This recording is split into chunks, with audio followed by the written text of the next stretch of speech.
Come on, you fuckers think that just because a guy reads comics he can't start some shit? I'll fucking take all you want! No violence. Real heavy. Home again, home again. You betray the law! Well, that's just pain 101. This one's for you. I guess one person can make a difference. Alright, welcome everybody to the panel cast, I guess. This is the first panel cast that I've done in a long time. I don't know why I haven't done one in a long... I don't know why I would do one again.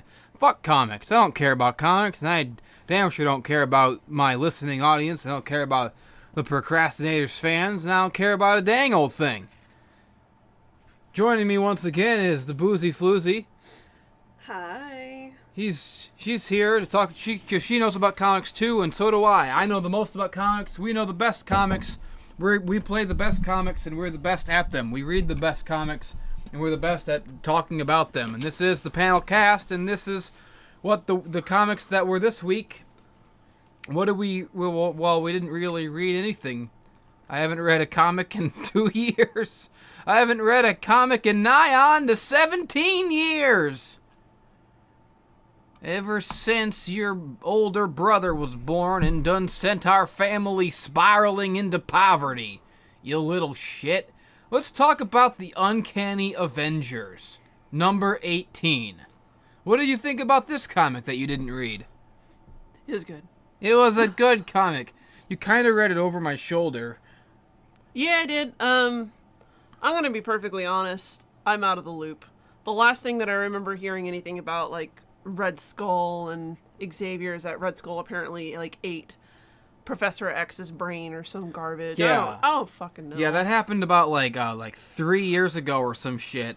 And it's just been this long, dragged-out storyline of, like, the Red Skull has all of Xavier's psychic powers now. And they're trying to find him and kill him and get him. It's the Avengers. It's Rogue, and it's Deadpool and Cable, and it's the Quicksilver is on the team, and the Wasp is on the team. That's actually a really good team. Yeah. It's a pretty good book. And, you know, Captain America was in charge of them, but he got mad at them and he fired them all. So now they're rogue. So now Rogue's gone rogue. That's like a Gamer's Tavern joke. Wow. Yeah, I guess Rogue has gone rogue. But now they're not officially sanctioned anymore. They don't have Captain America's blessing anymore. It's just a team of fucking pissed off people who don't give a shit. They just want to kill the Red Skull. That's their only mission. It's Deadpool and which Captain America? the only real Captain Okay. America, the white one. Not Blackton America. No, Not that one. not Jonestown, USA. Not Welcome to Booferville, population 1.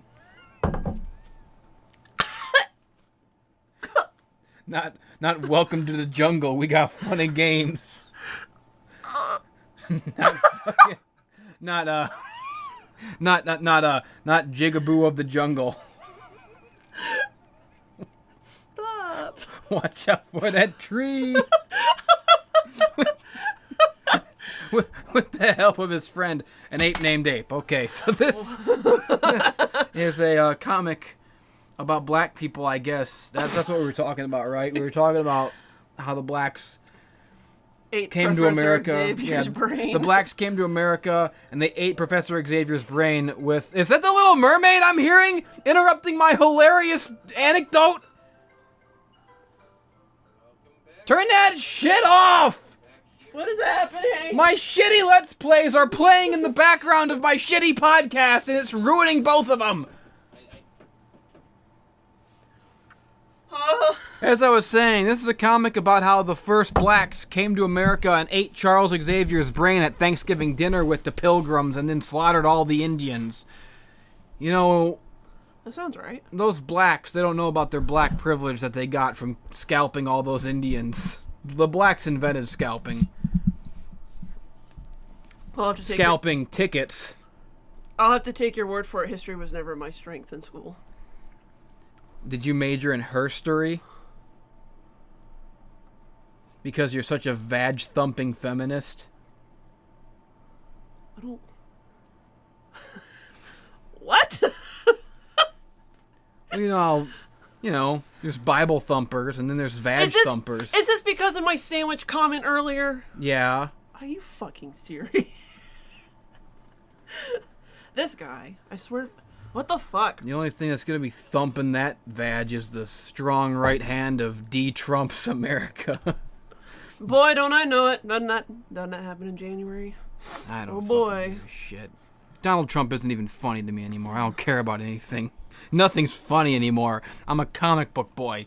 Welcome. So on this comic, on the cover, it's got a picture, and inside the comic, there's more pictures, and some of the pictures have little word balloons. It starts with like a flashback of Rogue, but it's a dream she's having. It's a scary nightmare, and then she goes.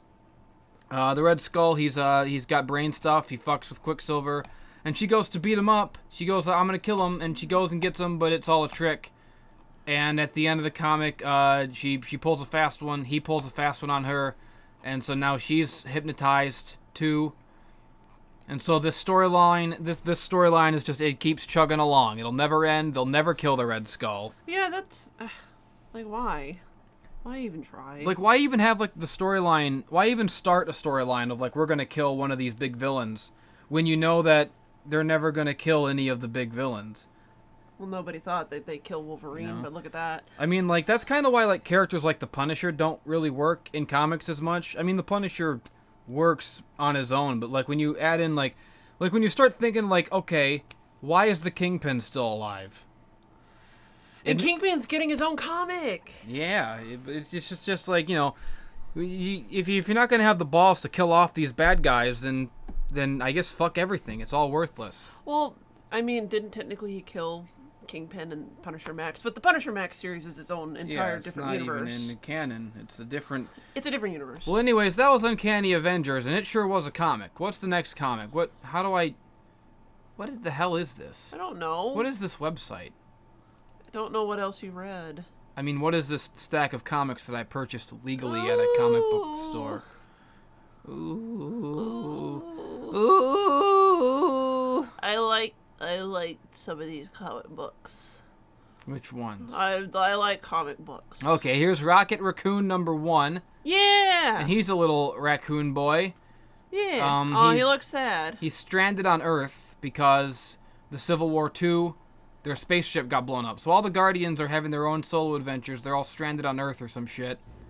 Yeah. He's eating a pretzel out of the garbage can. And he fucking hates Earth. He doesn't like Earth because he's a raccoon boy. He's scratching a man. He's killing him. Good. He's pissed off, and then he goes, oh man, this is a really shitty episode of the Panelcast. This is a real clusterfuck. This is a train wreck.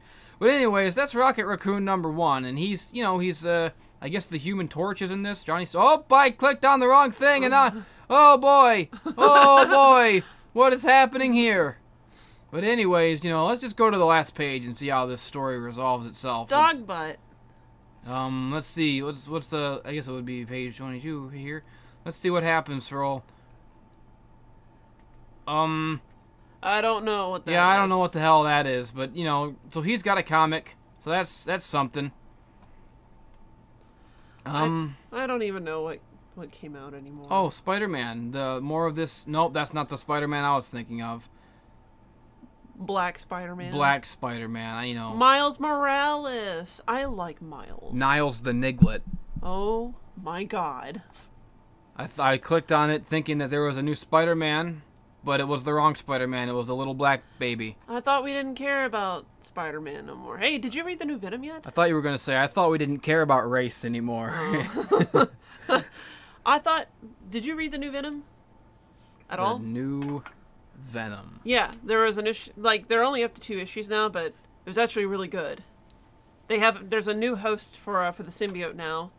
And it kind of seems like they're going the Ghost Rider route. How many new hosts does there have to be for There's only been like 3. Well, maybe there's been more. There was Eddie Brock, and there was Flash Thompson, and there was probably 10 other guys. No, there's a Scorpion, but we don't talk about that. Oh yeah, Max Gargle Balls. Yeah, don't fucking talk about Max Gargle Balls. I like that. Yeah. I actually really like the new Venom comic. They are going back to the roots of the symbiote working for evil again, I guess, basically. And they're kind of taking for those of you who have been reading the all-new Ghost Rider, they're kind of taking that route with the symbiote now.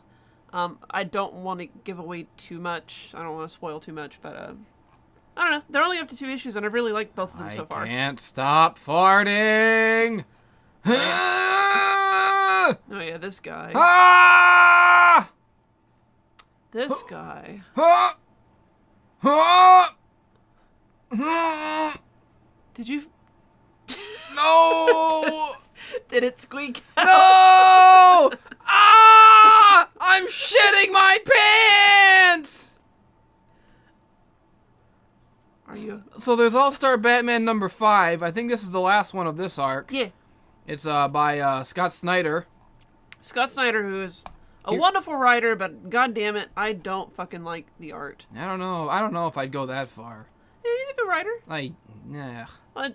What don't you like of Scott Snyder's? All of it. All of it, really? I hate the everything he does is just a hackier, lamer version of what Grant Morrison did. The Court of Owls is just a lamer Black Glove. His Joker is just like a homo, a gay.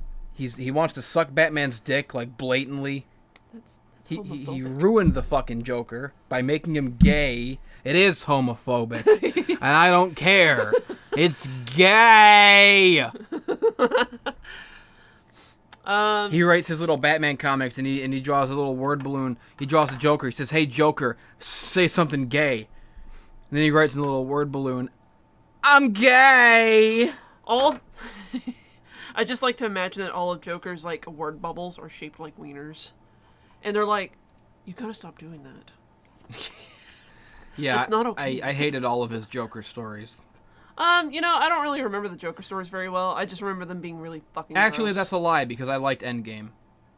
See, I thought that one was kind of anticlimactic. So of his 2 Joker stories, I hated one of them. I liked his Bloom story.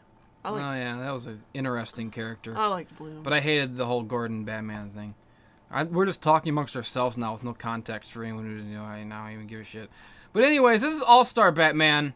This is his new thing, and it was a cool story. Some shit about Two-Face, Yeah. I feel like this comic took a while to come out, so by the time you get to the end of the story, you don't remember what the beginning of the story was. Two-Face put a hit out on Batman.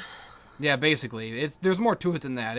Yeah, no. But Tweedledee and Tweedledum? What the fuck? But anyways, at the end of the story, basically, Two-Face has this cure, this little this thing, and it's gonna either make him all Harvey or all Two-Face. Whichever side of his personality is the strongest, that side is gonna take over. Yeah. But at the end of it, Batman says "fuck you" and he breaks the cure, because he says that everybody in the world has to make the choice every day which side is stronger, so I'm not gonna give you the easy way out, you little punk ass bitch. No, I don't like that. You don't like that? I don't like Well, that. Batman explains it better than I do. I explained it bad. That's fair. But anyways, that's Batman for you. That was a good story, I think. I don't remember it with perfect clarity, but video games. I mean comics.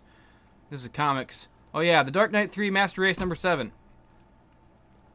That only took 1,000,000 years to finally come out. Yeah. So I didn't actually read this issue. I skimmed it, but it looks cool. I've been reading up to this point, but I don't really give a shit. So I've been reading comics sometimes, and when I was a little boy, I'm a comic, and so in this comic, so this is the third in the Dark Knight trilogy of the Frank Miller man. Frank Miller is I guess you'd call him one of the seminal comic book boys of the 80s. Yeah. It was like him and Alan Moore and Grant Morrison. Mm-hmm. They all made comics cool. Some kind of triad, I guess. Yeah. Wouldn't Warren Ellis be in there somewhere? Huh? Wouldn't Warren Ellis be in there somewhere? Warren Ellis and fucking Neil Gaiman and all of them, all the old boys. But yeah. Frank Miller, he was a great writer. He's one of the best of all time. A lot of Frank Miller stories are my favorite stories of all comics. Really? Yeah, Daredevil Born Again is fantastic. His Wolverine, which he didn't write, he just drew it. Claremont wrote it. But the original Wolverine was great. And the Dark Knight Returns is still a great story. It still holds up. They did an animated version with fucking RoboCop as Batman, which was the coolest thing, Peter Welling. And it was amazing. It was the coolest thing of all time. But that's a good story. So everyone really loved him. He was one of the most famous comic book writers. He was very critically acclaimed. His stories are, among the most influential and widely adapted. If you've seen Batman v Superman, you've basically seen, Oh yeah. It's Batman v Superman is just a bastardized, crappier version of everything that Frank Miller ever wrote. Yeah. But he sort of stopped being so critically acclaimed at a certain point, and everyone kind of turned on him, and they started saying, he's gone crazy, he's racist, he hates Islam, He's a misogynist. he's a misogynist, he's the whole thing. So people stopped liking him, and they, his stories started getting worse, I guess. His art got a lot more stylized. I don't really care that much for Miller's art style. Well, people have always said that his art has gotten worse, and they're right, looking at it. I was going to defend him, but then I'm looking at it right now, and I'm like, yeah. I've never been a big fan of Miller's artwork, and I've never really been a big fan of John Romita Jr.'s artwork. At least not any of the more recent. I like John Romita Jr. I don't like John Romita Jr.'s more recent art style. He had a different art style when he first started, and then it progressively started changing, and now they're all sausage fingers. Well, that's sort of how it is with Frank Miller's art. You can tell that it's still his style, but it's evolved in such a way that it's gotten more and more stylized and cartoony, to the point where it's, the anatomy is very weird, and a lot of people hate it, and I hate it. But yeah, it's not so bad. But anyways, so he wrote The Dark Knight Returns a million years ago in the 80s. It's a story about old ass Batman. He's old and he's retired. He's bitter. He comes back to kick more ass for one last hurrah.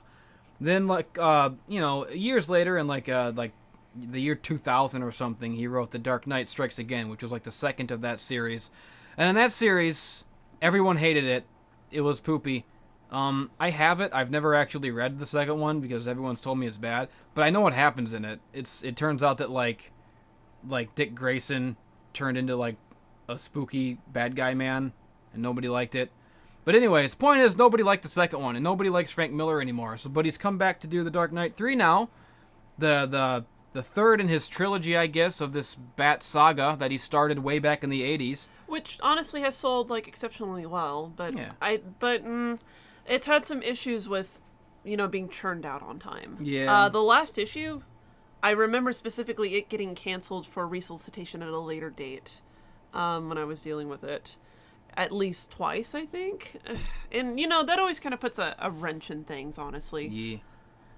Well, yeah. The big question going into this from everyone is that, does Frank Miller still have it? Can he still tell a good Batman story? Because, everybody hates him now. He doesn't have the same, his name doesn't carry the same weight as it once did because so much of his recent stuff has been so critically panned, like his All-Star Batman and Robin from a couple years back. I remember that. Which is basically a meme because it's so weirdly aggressive and cynical and out of character. Out of character, even for Batman, is way too cynical. It reads more like Rorschach as Batman. And it's a really weird, hilariously bad comic. It was so bad that, when the first few issues of All-Star Batman and Robin came out, everybody hated it so much and said it was so terrible that, by the 5th issue, Frank Miller had to go, oh, no, it's a parody, it's campy. He had to backpedal and play that card. So then, from issue 5 on, he tries to make it even more extreme to make it seem like he was trying to make a parody of Batman from the get-go, but he's not fooling anyone. So it just gets weirder and dumber and weirder and crappier. Wow. But it was not meant to be a parody. That's bullshit. He screwed the pooch on that one big time. And everyone hated it, and nobody likes him anymore as a writer. But he's gone back to the storyline that made him famous in the first place. And I've really liked this so far, The Dark Knight 3. Have you been reading it? Yeah, and my customers have really enjoyed it too. I have some really avid fans of this particular comic, primarily because I really enjoyed the first Dark Knight.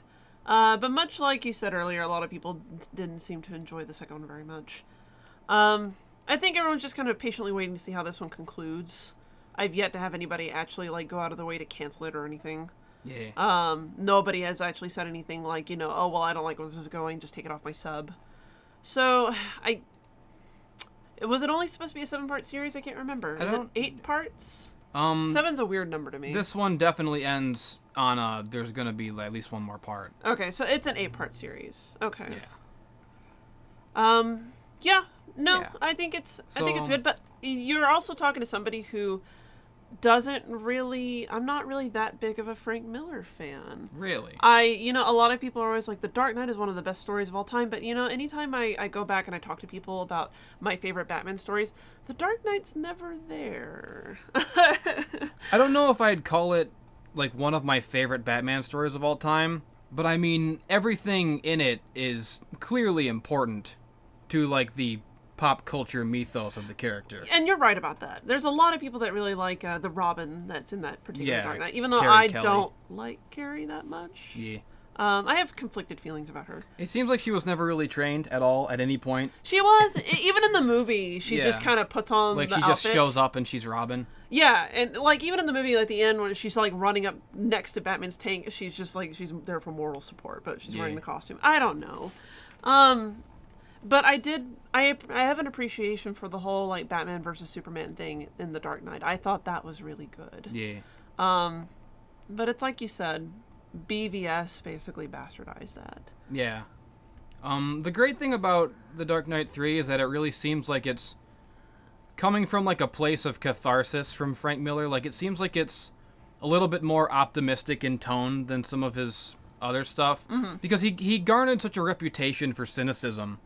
And like a lot of his philosophies about Batman and superheroes in general, I disagree with too, because he always, talks trash about Batman shouldn't have a Robin that's gay and that's kid stuff, and Batman, and when superheroes, Superman shouldn't be dating Lois Lane. He should be dating Wonder Woman because they're both strong and they can have sex through a mountain. And and there's even like an entire series Yeah. about Superman and Wonder Woman being together and breaking up. Yeah. If you really want to get like into the philosophy or the mind of Frank Miller and how he feels about superheroes and things like that, I feel like Sin City is probably like one of those books that you need to read. Like even though I didn't care that much for Sin City. Like I've always I've gravitated more towards like a Grant Morrison sort of philosophy, like the stuff that he says in interviews and stuff. When you understand him, I always feel like, yeah, this guy really gets it. Like, because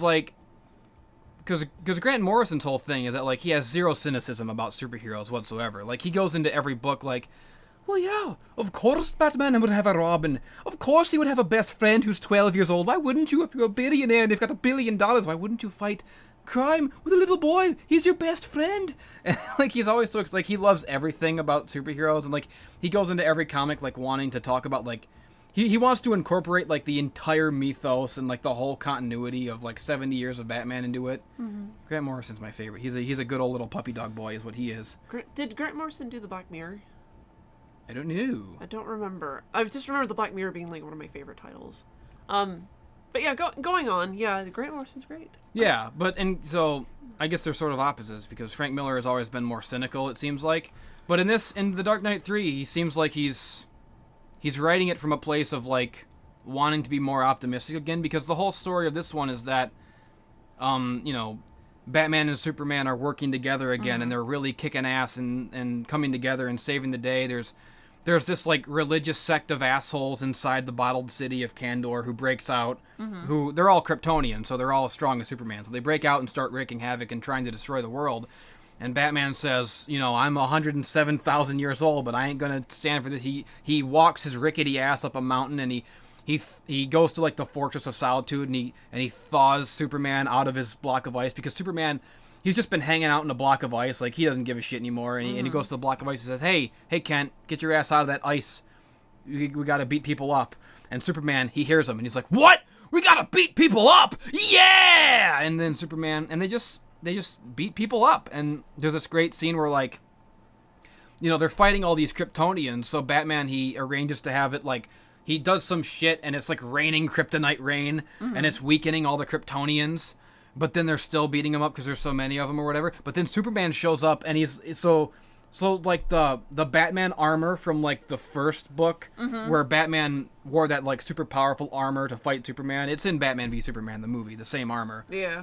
He does like a callback to this, where because it's raining kryptonite, Superman gets in like his own Batman armor to help beat up the Kryptonians and just punching them with his fists and stuff. It's super cool. It's the best. It's my favorite comic. Everyone, I think this is a good one. Yeah, and in the latest issue, there's this great scene. Look at this shit. Yeah. Yeah, no, we're looking at the scene right now. Yeah. I'm sure Jesse will put it up on So the spoilers, podcast. I guess, but Yeah. yeah. But it's just this great moment that Bruce and Kent both share together Yeah. towards the end of the latest issue. But yeah, I will say one thing about Frank Miller's artwork. Like, I know I already said that I don't really like it. I'm really emphasizing that with the way that he draws Wonder Woman. Oh, dear yeah. God. She is... There's that vag-thumping feminist coming out of you again. No, it's not feminist. I actually agree. I don't like the way he draws Wonder Woman at all. I'm gonna get reamed for it. I just fucking know it. But she's just so aesthetically unappealing to me, drawn this way. Yeah, she's really weird looking in this, in his style. He kind of draws her like a spooky person. Yeah. I mean, she's got that like spooky bulky, helmet. Yeah. Like fucking, God. She looks like she's like. She looks like she needs to be wearing pants. She's like a fat soccer mom on steroids in a bikini that's like 10 sizes too small for her. She's like the soccer mom from the earlier seasons of Family Guy. Remember, he like punches. He punches this guy that he assumes is a man, and then everybody starts screaming. He's like, "Oh, my wife!" And then he's like, "What? You mean your husband?" And then you start hearing like crying. And he's like, "Ah, she went into labor. She had a baby." He's like, "You mean he went into labor? He had a baby." That's kind of what it reminds me of, the way that she's drawn. It's really not. It's not good looking. I'm sorry. It's shallow. I don't care. I don't like it. Hey man, there's nothing worse than a woman who ain't pretty. Yeah, I guess. That's your best quality, you know? That you're hashtag not fat. Oh my God. Civil War 2 came out. The last one of that, finally. That's over. Fucking... Okay, so once again, with Civil War, they announced that this was only going to be like a 7-part series. And before this, they did the same thing with Secret Wars. But then all of a sudden, they were like, we liked this so much that we're going to tag on an extra issue that's going to take forever to fucking release. And, you know, Civil War 2, when it first released, like, I was into it. I may not have been as into it as I was the original Civil War. In fact, I feel like the only reason why they even came out with Civil War 2 is because of the fucking movie. Well, yeah, obviously. But it's taken so long for them to actually conclude this fucking storyline that I've stopped caring. Yeah. I really have. You know, especially since like previews already came out with stuff saying, you know, here's our next storyline. Here's Monsters Unleashed about to happen. And it's like... It's gotten to the point where the events are so bloated and so long that the next ones are already coming out by the time they're even over. Yeah, they did that with Infamous Iron Man. Like, I remember a ton of people going, wow, spoilers much for Civil War when Infamous Iron Man #1 came out. Like, Avengers or X-Men versus Inhumans is already coming out, and this one has been... So that's the next event, and it's already done. It's already done. I think IVX is already done. Well, yeah, I've already... If I'm wrong, I'm sorry. I've already ranted about Civil War 2, so I think AVX only had, like... Issue #1 is out. No, IVX. IVX definitely has... What did I say? 2 issues. You said AVX. Same thing. It's the same shit. You're kind of right. Except... Wait, no. I'm thinking of, no, that's not IVX I'm thinking of. There was another one before that where it's all about, it's like a 4-part series, and it was all about, like, I guess the X-Men getting wiped out or something. I already forgot. You know what? Fucking forget it. I don't know what I'm talking about. Is that Harley Quinn I see? Yeah, I guess this came out too. Harley Quinn's Little Black Book, oh, #5. Look, issue #5. Didn't the first issue come out last year? Harley Quinn has like 10 different series. I don't even know what I'm looking at here. But the cover is clearly, it's a nod to the old Muhammad Ali versus Superman cover. Mm-hmm. And she's in a skimpy little Hey, look, thing. it's Obama! Get out of here, Obama. You're not relevant. You're not relevant anymore. You're just another black nigger. Obama! Welcome to Panelcast, the most racist podcast on the internet. It's supposed to be a family-friendly comic book show, and it's just an excuse for me to say the N-word 50 times every week. Obama. So I didn't read this comic. I don't think I need to read it to know that it's garbage. Oh yeah, we both have an issue with current quality Harley Quinn comic I have a lot books. that I could say about how much... I mean, just her design alone. This is like... Wait. What is that? Wait a minute. Look at that artwork. Wait a minute. Look at her. I don't even think this is a recent comic. I think someone just uploaded this... Because this is... Maybe? No, it says February 2016. Well, that's number 1. Yeah. What Maybe happened? it is a recent comic. No, number 1 was... I mean, because in this, she still looks like she has her... issue number 5. Here you go. This is still her new 52 design, but they've since redesigned her again, and she looks a little bit better now, but still shit. Well, they redesigned her to make her look more like the Suicide Squad Yeah. version from the movies, which... But she Whatever. still has the crappy bleached skin. Look at the wall-eyed... Who hired this artist? Ugh. I don't like it. I don't like it. I don't like it. Yeah, the black and red thing is terrible, too. I mean, the hair. Okay, so... Again, this is another thing that I'm probably going to get reamed for, because everybody loves Harley Quinn. Harley Quinn is like one of the most subscribed comic books that I know of that DC has released. It is the Deadpool of the DC universe. Everybody wants every single Harley Quinn fucking anything when it comes out. Harley Quinn and Poison Ivy, Harley Quinn and Power Girl, Harley Quinn, her little black fucking book. God, what else? Harley Quinn's little gang or whatever. God, there's so much fucking Harley Quinn. The gang of Harleys. Actually, I don't think there was a Harley Quinn and Poison Ivy. The gang of Harleys, which is basically Deadpool and the Mercs for money. Yeah. Again, this Harley Quinn is DC's answer to Deadpool for Marvel. Like, Which is... She shouldn't be, because that's not what the character is. That's not what Bruce... Okay, so Bruce Timm was the one who created this Paul character. Dini created her. Paul Dini, okay, thank you. But Bruce Timm was the one who, like, designed her character, I think. Or at least... He drew her. I think he finalized the design, if I remember right. I think Paul Dini's original design... And Paul Dini, to this day, is still the only person who writes her correctly. Yeah. Like, the only time I enjoy... Every time I read a Harley Quinn comic, if I enjoy it, without fail, I'll go, I know who wrote this. Paul Dini. And I'll look at it, and sure enough, because he's the only one who gets her, because he created her. I think for the past 2 years, the person who's been writing for her has been Amanda Connor or somebody else. And, I get that a lot, that look you just gave me. I get that look a lot when I say that, Amanda Connor's going to be writing this comic. And you always see the same look from everybody. They're just like, oh, she's writing for something, not drawing it. Well, that wasn't why I gave that look. I gave that look because, of course, it would be a woman ruining Harley Quinn. Fair enough. Of course, it would be some wannabe empowered fucking Tumblrina who, God, they don't want to acknowledge what makes the character special because they think it's like derogatory now. DC, either they don't want to acknowledge it or they just don't get it. DC doesn't understand why people love Harley Quinn. They don't understand why this character, who was created 20 years ago, is as popular and as important to the cultural zeitgeist as Spider-Man and Superman and Batman, who were all created 70 years ago. They don't want to acknowledge the reason why so many women relate to this character, why so many men can relate to her, why there's so much cosplay of her, why everyone loves this character so much. It's not because she's a wacky, zany Deadpool knockoff. It's not because she's an amoral killer who goes around and commits crimes and stuff. It's not because she's a free spirit or an empowered, take no shit, does whatever she wants, badass suicide girl. People love Harley Quinn because she's a sad, damaged human character. She's relatable.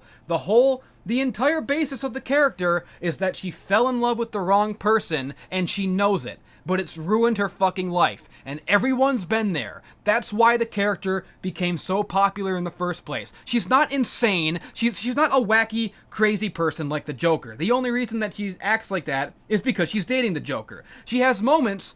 Anything from the old animated series that you watch, anything that Paul Dini has ever written, you can see she'll always... The thing that humanizes the character is these little moments where, like, the Joker kicks her out on her ass, and she sits there in, like, an alley, and she goes, How did it get to this? How did my life become this? She's intelligent enough to understand how weak she is and how flawed she is and how fucked up, how badly she's screwed up her own life. She's smart enough to realize it, but she's not quite strong enough to change things. And that's what people relate to, because everyone in the world, it's just, everyone relates to Spider-Man because everyone has guilt. Everyone relates to Superman because everyone feels like they don't belong sometimes.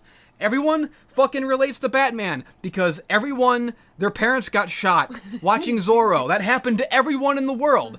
All of these characters, everyone relates to Bruce Banner because everyone has a side of themselves they don't like. Everyone loses their temper, or everyone can see these flaws in themselves. And that's what people love about Harley Quinn. She's a flawed fucking person. She doesn't have to be an empowered, wacky Deadpool knockoff going on these crazy mercenary adventures every week. She just has to be a person trying to be better than she is. And they don't really touch upon that anymore. Like, any of the Suicide Squad comics, even the movie, it's just, Mr. J, and I'm crazy, and I'm cute, but I'm kind of ballistic.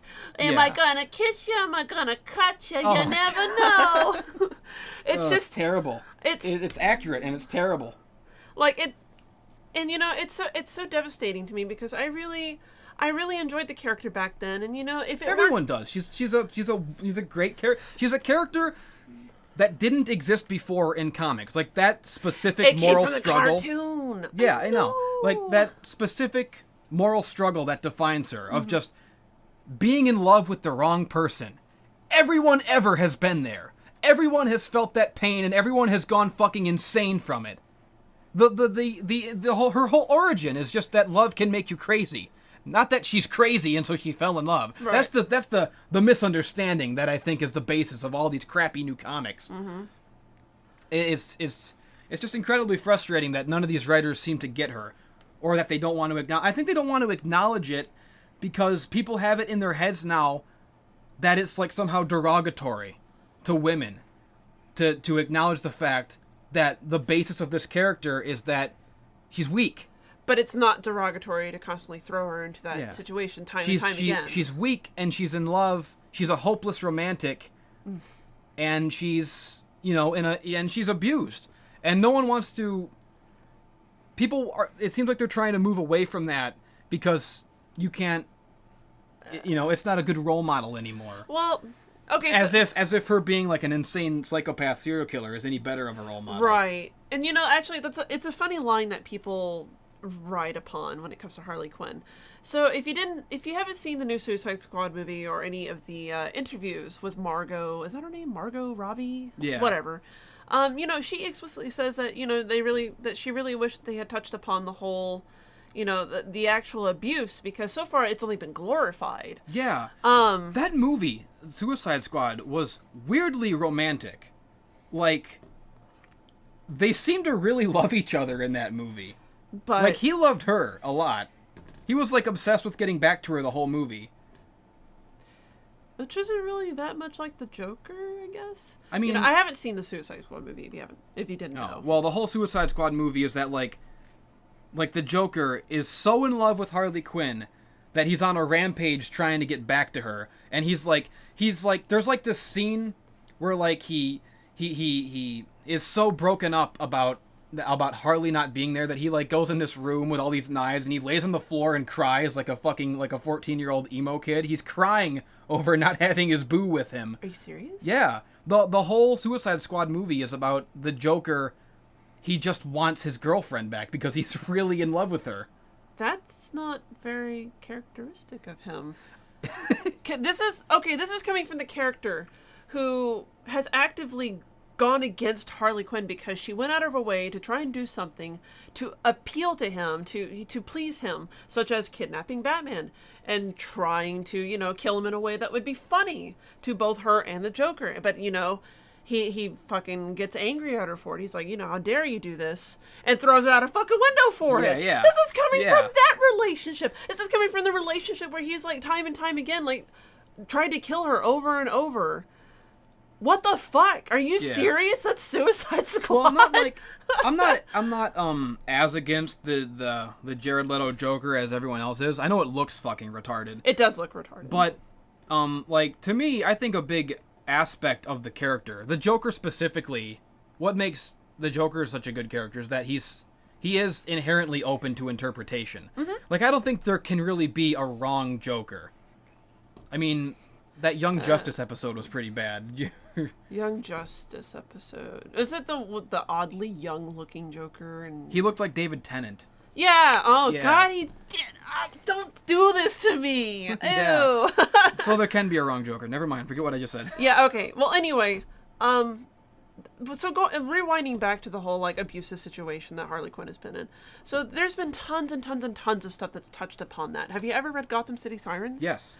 That was another like miniseries. I say miniseries kind of loosely because it was like 2 volumes long, but that was 2 volumes long. I guess now never mind. Anyway, wasn't that ongoing of a series, but they touched upon like, you know, Harley Quinn trying to overcome what she dealt with, the trauma of Yeah. being in a relationship with Joker, and, you know, Poison Ivy and Catwoman both trying to support her through it. Yeah. And Injustice, even though that's not in the same universe, they touch upon that a lot. In fact, I remember there was a scene specific to Harley Quinn, and God, he's like one of my favorite characters.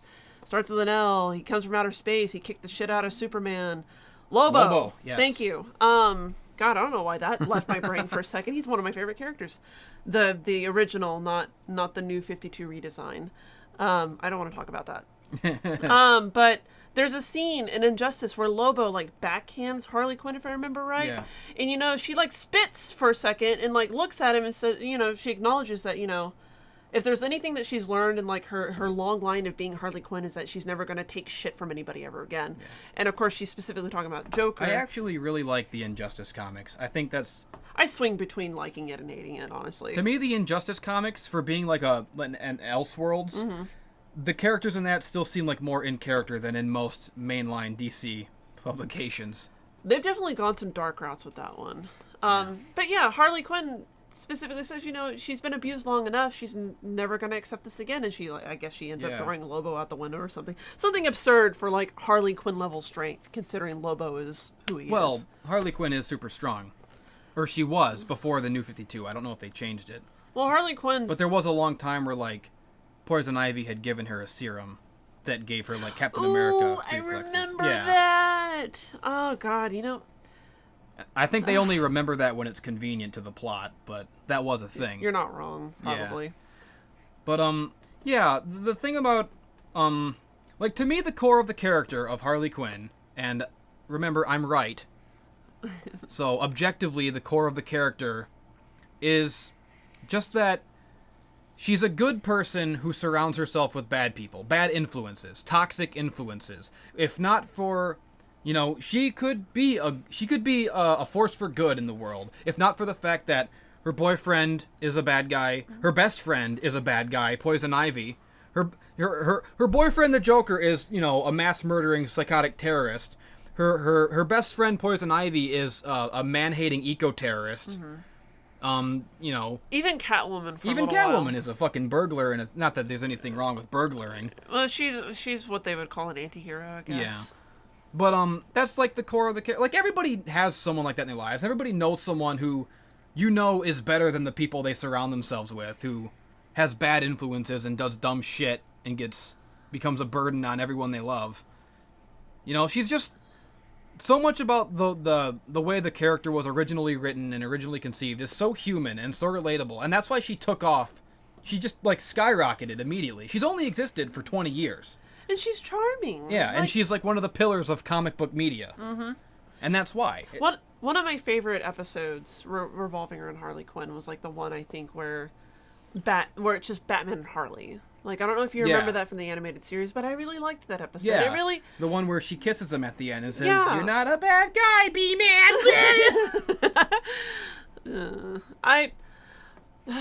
There's so much that... I think that episode is actually in the opening of the panel cast. It's when... Home again, home again. Yeah.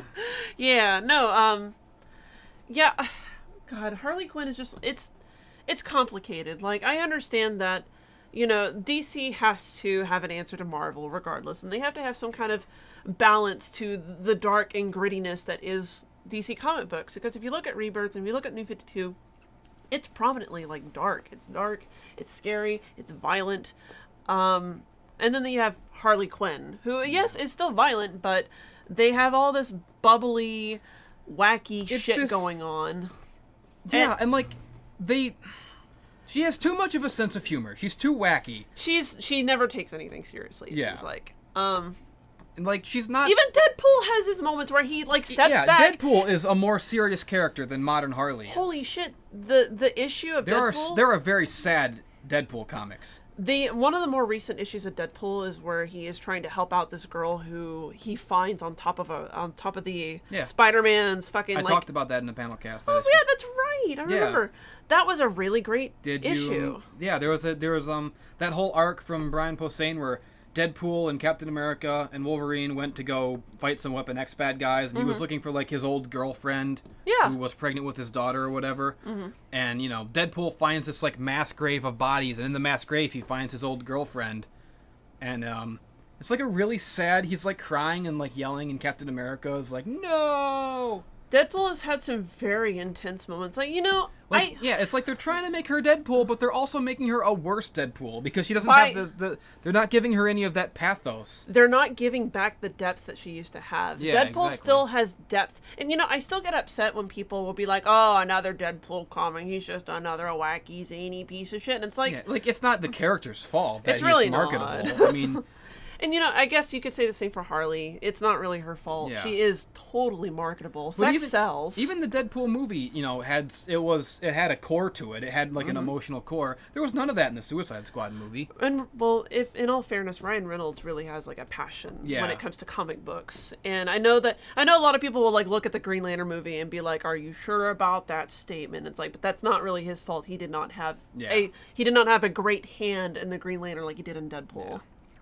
But anyway, it's just sad to me that they've taken this character who had so much depth to her and was such an interesting character that you could write stories about forever, and due to marketing or misunderstanding or whatever, they've devolved her into this like warped perversion, this parody of what the character once was, of just like, I'm gonna kill everybody, and I have a talking squirrel for a best friend, and there's Poison Ivy, and we're just lesbians now. We're just lesbians.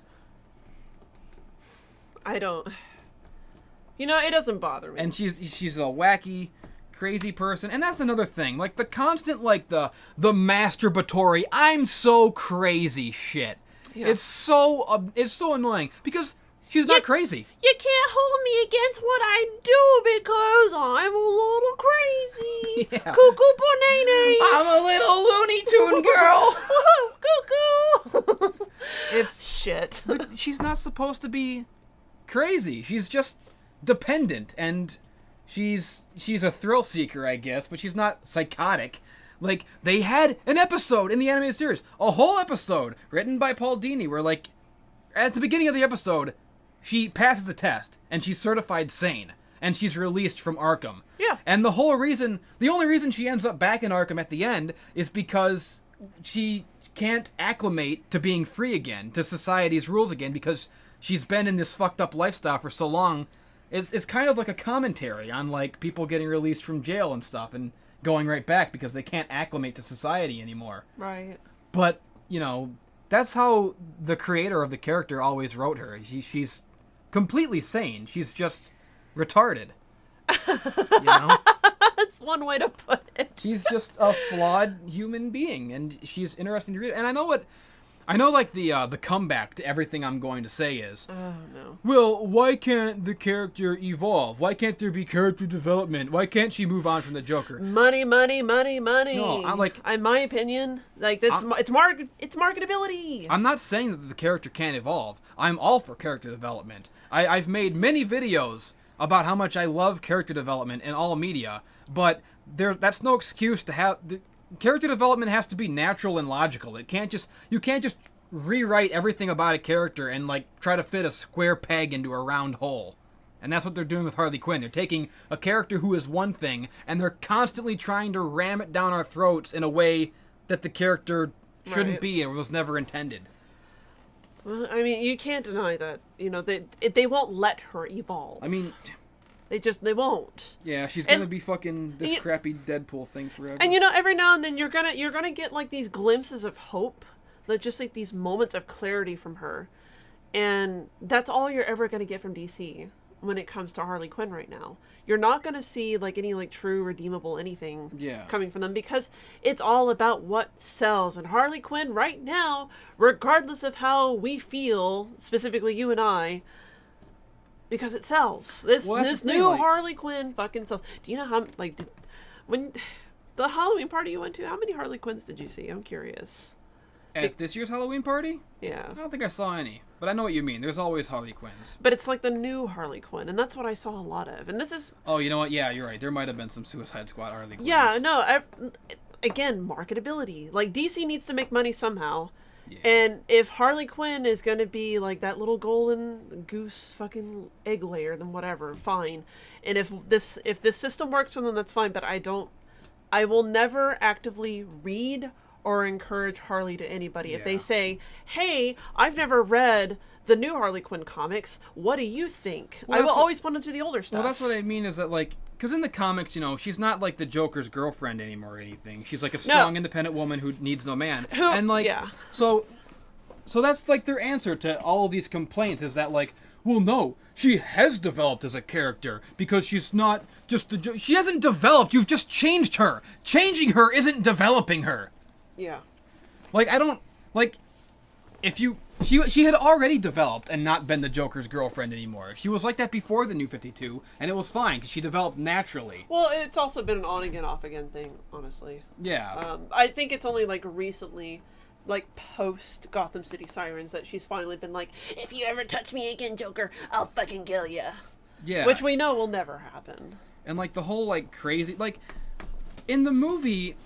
In the Suicide Squad movie, there's like a brief flashback to how she became Harley Quinn. And it shows the Joker literally giving her shock treatment to make her crazy.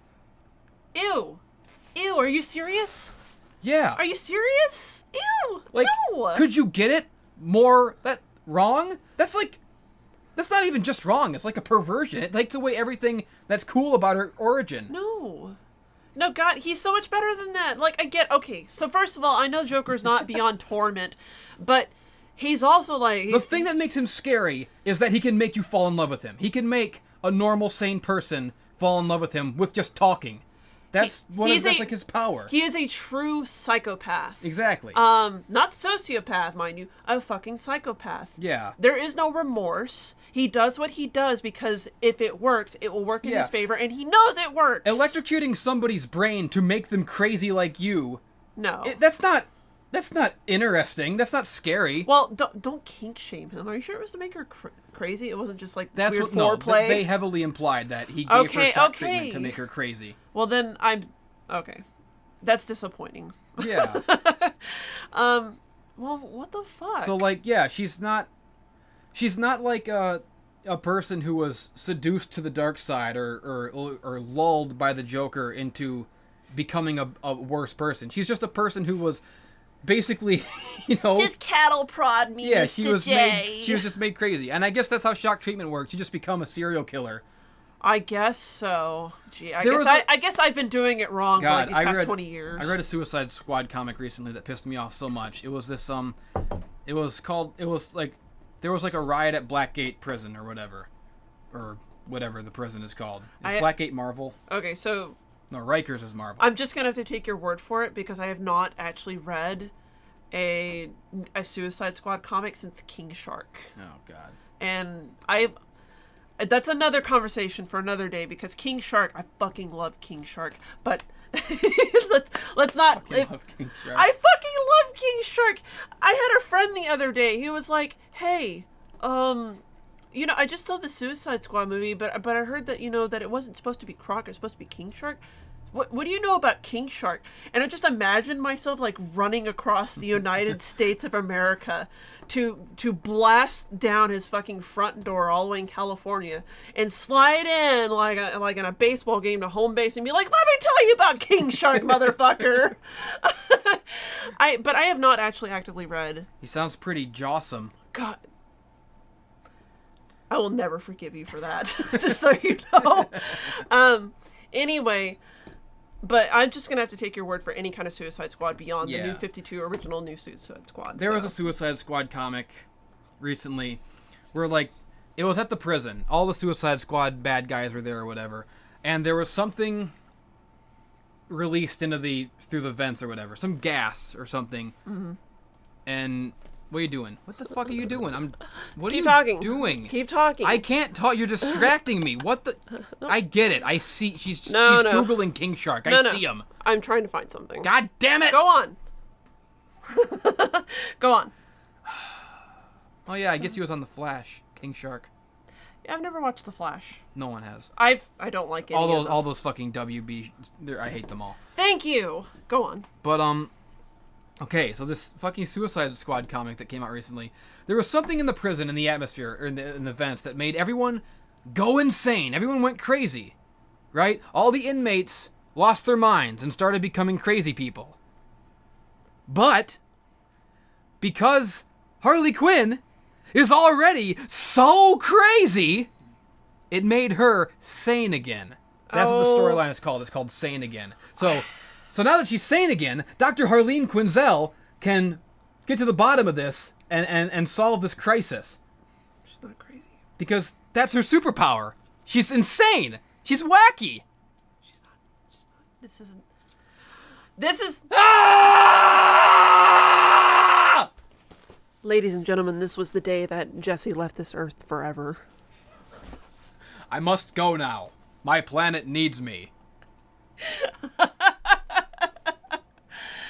Oh my god. I remember you telling me about that, and I was just like, what the fuck are you talking about? Are you serious? I've never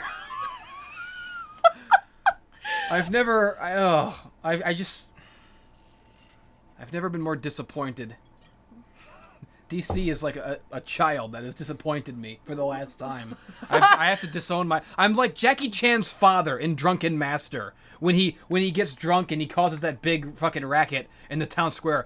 I have no son! I disown you! And Jackie Chan has to fucking go and drown his sorrows alone and cry. And then he has to redeem himself by fighting the guy in the foundry with the lava. You ever seen Drunken Master? I haven't, but that sounds amazing. Drunken Master's a masterpiece. I love Jackie Chan. Welcome to the Legend of Drunken Master podcast, where we talk about the greatest film ever made. That's it. That was the whole. We just talked about it. Oh my god.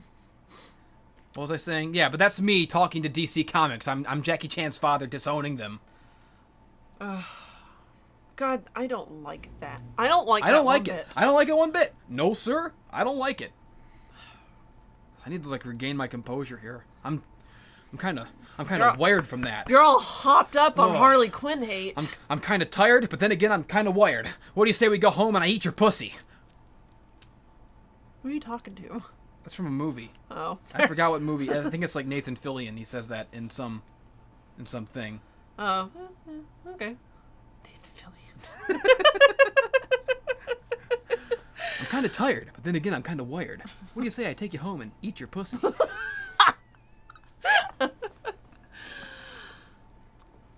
Some of you are going to realize very quickly that I don't really watch that many movies or TV shows. I sleep a lot. God, how do I move on from that fucking You Harley Quinn don't. debacle? You can't fucking move on There's from no it. moving on from it. They took something good. They took a diamond and they squeezed it into coal. Is what they did. How'd they manage to reverse the process? I don't know. They did, but they did it. That's why she always had. That's why her old costume was a diamond pattern, because that's what she was. She was a diamond. She was my diamond. She was America's diamond. She was America's sweetheart. And they took her, and they raped her, and they ruined her. They turned her into shit. And now the only place she belongs, flushed down the visitor's crapper. Flush her right down the toilet. That's what they ought to do to her now. She's ruined. You sons of bitches. You broke my heart. And you ruined me. Dewey Foley is a 3-year-old boy. You tore my heart out. And you threw it on the ground and you don't done it. Do you want a hug? Do you want a hug? You people wanted Cactus Jack! Well, I gave you Cactus Jack! Come here, it's okay. It's never gonna be okay, but...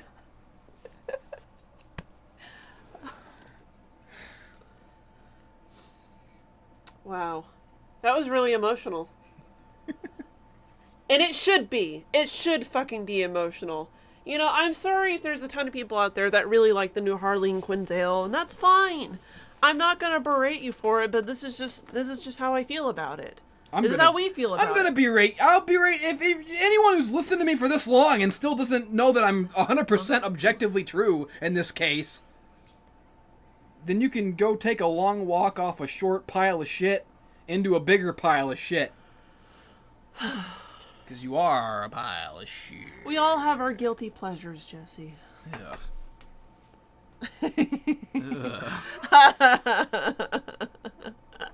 Oh, fuck. Jesus. How long has this been going on for? It's been an hour. You want to keep going? I don't know. That was pretty good. That was a good. It was a good rant. It was good shitting. What else even came out this week? I don't even care anymore. Bunch of bullshit, it looks like. I don't fucking care. I guess IVX came out. Whatever. No, that was number 1. I already read that. Oh, I like The Punisher. But I haven't read the new one yet. That's all old. That's all last week. Justice League versus Suicide Squad. Boy, I can't fucking read that. I can't fucking wait. Justice League versus Suicide Squad. Let's read that. Let's read that right now. Let's see how they portray Harley Quinn in the new Justice League versus the Suicide Squad. Okay, this is issue 2. I think I read issue 1. But well, I don't remember it. Yeah, there's nothing to remember. It's just they're fighting. Okay, no, I do kind of remember. Batman hires Lobo to be a good guy because that's what Lobo does now. He's paid and to do what he's fucking told as long as he's paid to do it. So Batman has paid him to be a good guy. Holy shit. Bonus though, it is the old school Lobo that we all grew up with, at least. Oh yeah. However, what the fuck? Did you ever read the new 52 Lobo?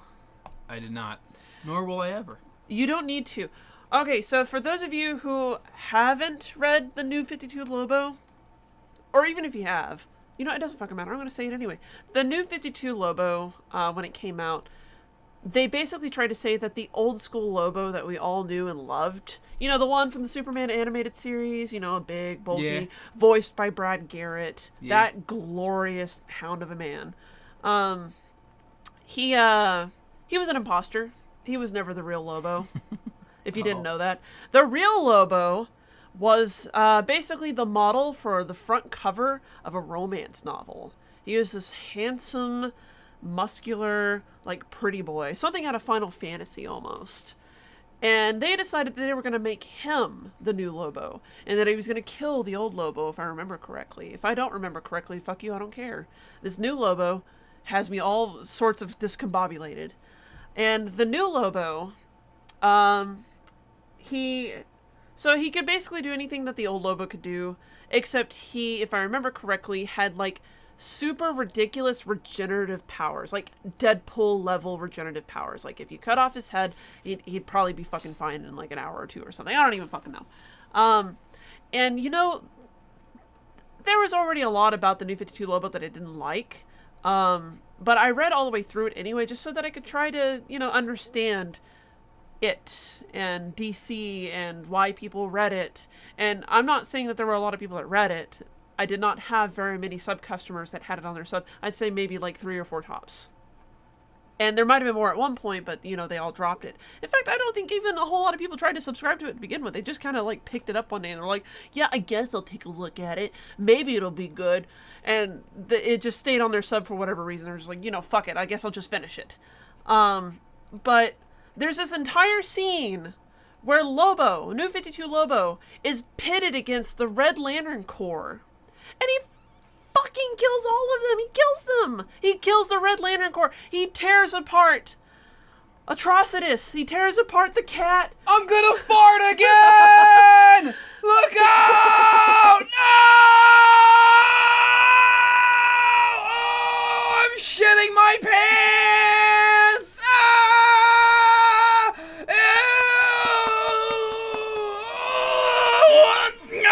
Ew! Ah! That's how I felt. I shit myself.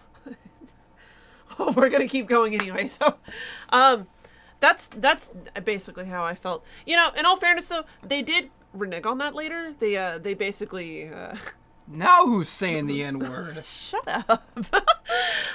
Tell me more about how they reneged. I have an excuse. I've been drinking. When everyone's injured and your basketball team only has white people, do you need to renege before the big game? Suck my balls. Suck them.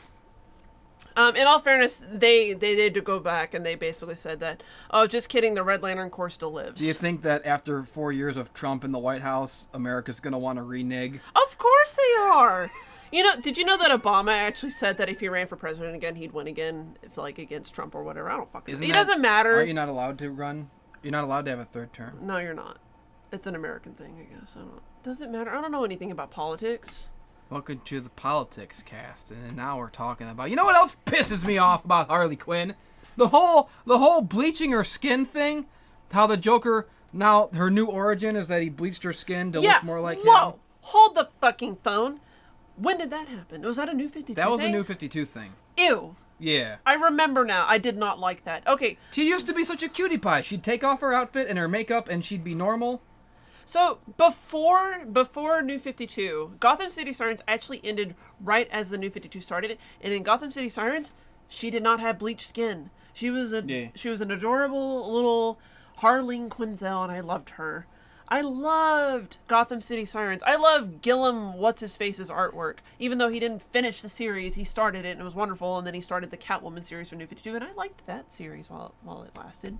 But anyway, why? Why did they bleach her skin? You know what's the point? You know what's cool about Harley Quinn?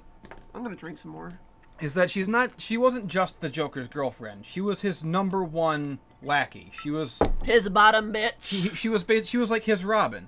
And she could do things that the Joker couldn't. Mm-hmm. Like, for example, walk into a place like a normal person and, like, be in disguise. Because she doesn't look like the fucking Joker. She looks like a regular person. That's like her superpower. That's her asset to the Joker as a lackey. It's not just her glorious tiny little pussy that he loves getting inside with his nasty green tongue. It's the fact that she can take the makeup off and sneak into places for him and like mingle and shit. So isn't the Joker supposed to be like an evil genius? Isn't he supposed to be smart? How fucking stupid is it for him to like make her look like him? That's taking away that asset.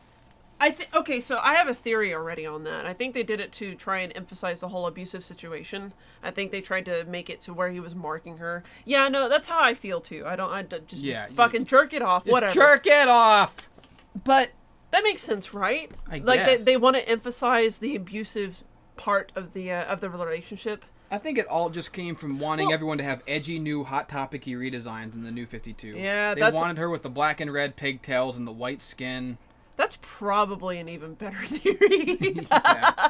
I think it was purely idiotic marketing that did that. I remember that scene. I remember it was kind of rapey too. Like he dips her in there, and like when he takes her out, he's like holding her like firmly by the chin, and she's like sucking in her bottom lip like nervously, and he's just like he's doing his little like Joker grin. Yeah. I remember. Oh dear God, I tried to forget, and you reminded me, and now I'm gonna drink some more. Yeah. Yeah. Fuck. Fuck. I'm just gonna say it. I hate new Harley Quinn. I hate it. I can't bring myself to. I'm not gonna. No, I am. I'm gonna kink shame people here. Why do you keep trying to clarify Because yourself? I'm trying to be a good person, but Harley Quinn in this current era does not make me a good person. Nothing about it helps me in any kind of way. I don't like it. I don't think she has depth. I don't like the way she looks. I don't like anything about the new Harley Quinn. It just needs to stop. I hate how much they push the whole lesbian thing now with her and Poison Ivy. Like they really ram it down your throats in these comics. You know, Tumblr loves it. You know, like Paul Dini always hinted at it. It used to be like a cute little, like, you make me so thorny. Yeah. Like it was always like, okay, yeah, we get it. They're probably munching some carpet behind closed doors. That's cool. That's cute. We get it. But now it's just like, okay, we fucking get it. Like every other comic is them like, hey Ivy, you wanna fucking finger me in the puss? You wanna finger my puss? Yeah, I want to finger your puss. How about you finger my puss, baby? That's my poison ivy. That's a pretty good poison ivy. I come here to kill all men and finger some puss. That's the Megan Fox poison ivy. The Megan Fox poison ivy. I can't wait. Ew! I can't wait. With her, I guess she'll have a green thumb. Because Megan Fox is known for her gross thumbs. I've never seen her thumbs. Is it like Danny's thumbs? That's like a meme. Megan Fox has toe thumbs. Like short thumbs? Like their toes. So is it on the same level as like Danny Sexbang thumbs? What's wrong with Danny Sexbang's thumbs? Well, they always make fun of Danny Sexbang's thumbs. Megan Fox thumbs. Oh, yeah, I guess she does have kind of stubby thumbs. Oh, that's really gross. Ew! Oh my god, it's worse than I thought! Oh god! Hey, look up Danny Sexbang's thumbs. Oh, it's like if her thumb was a person, it would have no knees. Oh, so like Cotton from King of the Hill? Ugh. Did her thumbs kill 50 men? Yeah, she's got cotton thumbs. Oh my god! What is that? Oh god! Stop zooming in! Oh, good for you! And how was it? Oh, no. Megan Fox discusses her wonky thumbs. Ugh, gross. I don't want to look at her ever again. Well, you're gonna, because they're talking about making her the new Poison Ivy. Don't do it. Don't like it. Don't do it. You know who was a good Poison Ivy? They made her April O'Neil too. That was a mistake. Whole movie was a mistake. What is it with like perfect, beautiful redheads being ruined by Megan Fox? You know, one of my favorite things that I remember you saying about the TMNT movie when it first came out was, like, Splinter learns karate. Oh yeah. Through a book. And I'm like, yeah. And I'm like, yeah. And you were like, well, it's good to know that there is no God. Yeah. That's the Turtles, the 2012 one. Splinter finds a karate book in the garbage, and that's where he learns to be a ninja. You know what? You know what's been... Oh, Jesse. What? Shit. What? Did you read any of the Batman TMNT comic books? Of course I did. I have it. Have you read the new one? The one that's based on the new cartoon? It's actually, it's the Batman animated... and the TMNT, like, the current generation, I guess, on Nickelodeon. I did not.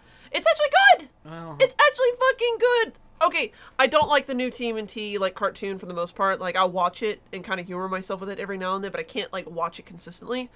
But thankfully, with comic books, you don't have to listen to voices. You only have the voices that are in your own head. But the new Batman TMNT adventures are actually really good. well, how about that? So if you haven't read it yet, I do recommend it. I do feel like a lot of people are like, oh, well, it's not going to be as dark and gritty because, it's Batman going into their universe as opposed to the TMNT going into his universe. But it's good. Like, I want to say trust me, but, to each their own. I enjoyed it. Do you bleed? You will. I can't think of anything else to talk about. Yeah, that's comics for you. They're all shit. They're all bad. And I don't like them. That's not true. Did we like some of them? I don't even remember which ones we liked. Oh, yeah, I read all the new Doctor Strange recently. You did? Tell me all about I got caught up on that. Oh, I haven't read this one yet, so I haven't read the newest one. Okay, so you read up to 14. Tell me all about it. It's really good. I like it. It's, I like the artwork a lot. So, did you ever read Jason Aaron's original Thor run, his God Bomb arc? No, I was never really a big fan of Thor. I love Thor. He's a good boy. He didn't do nothing wrong. You're probably right. I've never taken the time out to actually, like, actively read anything by Thor. Again, same with the movies. Like, I enjoyed the movies, but they're not my favorite, I don't think. Thor was a good boy. He didn't deserve to get replaced by a woman. It was wrong. Whoa. Whoa. Whoa, the misogynist over here. Shut up. What's wrong with a woman, Thor? You guys can't see it, but I'm trying to do the trout mouth. The trout mouth, yeah. The trout mouth that Tumblr social justice warriors do. What's wrong with Thor being a woman? Ugh. So this Doctor Strange, Jason Aaron wrote this. He also wrote Thor for a long. He's been writing Thor for like 7 years. Stop it. Can I quit being ugly? So are you saying that all social justice warriors are ugly? I'm sorry. Go on. saying that all people are ugly until proven innocent. Jason Aaron wrote a Thor comic, and his Doctor Strange comic is basically the same comic. It's the same. His first arc in Doctor Strange is like the same as his first arc in Thor. Where like in Thor, it was this guy. There was this guy called Gore who hated gods, and he wanted to kill all the gods. And in Doctor Strange, there's this guy who hates magic, and he wants to kill all the magics. I can relate to both of them. But it's really cool. He like, you can tell that he's really, it's because of the movie, and they're trying to make Doctor Strange like a lot more relatable and down to earth and stuff. So Doctor Strange in this is like a regular guy who has to deal with a lot of magical bullshit. He has to eat gross food. He hates it. He's always sick. He has to fight monsters. He goes into like this special bar that only magic people can go into. Like Dr. Voodoo is in there, Ilyana Rasputin is in there, and like Scarlet Witch, and they all hang out and do magic stuff together. They have drinks. Yeah. Yeah, and so these guys are killing all the magic. They take all the magic out of the world. Oh. And Doctor Strange has to fight back. And it's cool. And they really, they try to like, I don't know if I'm too far from the mic here. I feel like I'm scooting away from it. They introduced this concept of like all magic coming from somewhere. Like it, every time that Doctor Strange uses magic, unbeknownst to him, there's always a price somewhere. So like, there's a bunch of people so like Wong has a bunch of dudes in a secret temple somewhere that Doctor Strange doesn't know about, like taking all the pain from all of his magic that he uses. What the fuck? Yeah, and it's interesting and it's cool. And he fights the guy, but then at the end of it, at the end of that story arc, it's like it's taken all of the magic out of the world. Or like it's taken a significant amount of the magic out of the world. I was gonna say that might explain the new Doctor Strange versus the Punisher. Well, it's not versus the Punisher. Which it seems like, that's like a big shift in the status quo, but it's so vague that it's not really a shift at all. Mm-hmm. Like, oh, you've taken out most of the magic in the world. Well, what does that mean? He's still using magic. Yeah. Like now and now it's like, oh, ever since the magic was taken out of the world, doing this is a lot harder. And then he does magic. And he does it anyway. So it's kind of a pointless, not really much of a shift it's not much of a status quo shift. In all fairness, it may affect... They tried. An attempt was made. I was going to say, in all fairness, it might affect other characters in the long run. I'm sure we'll see it. We'll see some of it later. But go on. I'm sorry. Well, that's basically it. I mean, then the second story arc picks up, and right now he's in a car. It's driven by the Orb, the guy with the eyeball for a face. And I haven't read this issue yet, but I'll get to it. I really like the new Doctor Strange series. I like it. It's been good. I think Doctor Strange is kind of an interesting character in the sense that, even though he's in the Marvel Universe, and there's even a movie out for him now, which you and I both saw and talked about a little bit on the last podcast. Yeah. But, he's not exactly the easiest character to just kind of slip into any Marvel comic book. It's like Constantine, Yeah. Like, you can't just throw him in with anybody. And I say that, of course, after they immediately throw him together with the Punisher. But there's just so much to Doctor Strange and his abilities that it almost feels pointless to try and get him to team up with anybody else, because you remember Civil War. You remember, like, the first Civil War run where Punisher killed, like, 5 guys. But Spider-Man's like, hey, Doctor Strange, I need you to do me a favor. I need you to get everybody to forget that I ever revealed my identity to anybody. Yeah. And, Doctor Strange's like, okay, you got one. And then Spider Island happens, and Spider... Oh, no. Doctor Strange said, no, that's impossible. Even I can't do that. But it happens anyway. Maybe if you strike up a deal with Satan, maybe that can do it. Yeah. God. I do remember... He did something! I could have swore, like, up and down, that he fucking did something in Civil War along that vein. Because I remember in the Amazing Spider-Man's run of Spider Island, where Spider-Man's like, hey, Doctor Strange, can you do me another favor? And Doctor Strange is like, no! And he just, like, fucks off forever. You know, whatever. Maybe I'm getting things mixed up. But anyway, I really like the new Doctor Strange run. I like the artwork. I like the character. I like the way that he's written. I like the dialogue. There's a lot about the new, like, Doctor Strange. There's very few, like, Marvel comics that I actively, like, sit and go, yeah, this is fucking good. Doctor Strange is one of those titles. But this is also coming from the same person who says that Fool Killer is fucking fantastic, which I stand by that. Holy shit, it's a fucking fantastic comic book. It's totally underrated for anybody who hasn't been reading it. It's great. I know Jess hasn't been reading it, but, you know, I don't... Did you even read Mercs? Like, the Mercs for... No. Mercs for Money, I guess it's called? Nah. I'm looking at this DC holiday special right now. Oh, with Harley Quinn, more Harley Quinn, all the Harley Quinn, Hey. the Suicide Squad Harley Quinn. Hey, she looks pretty sexy right there with her legs spread open, opening that present. The present that's in front of her box, the box that's in front of her box. Yeah, I like that.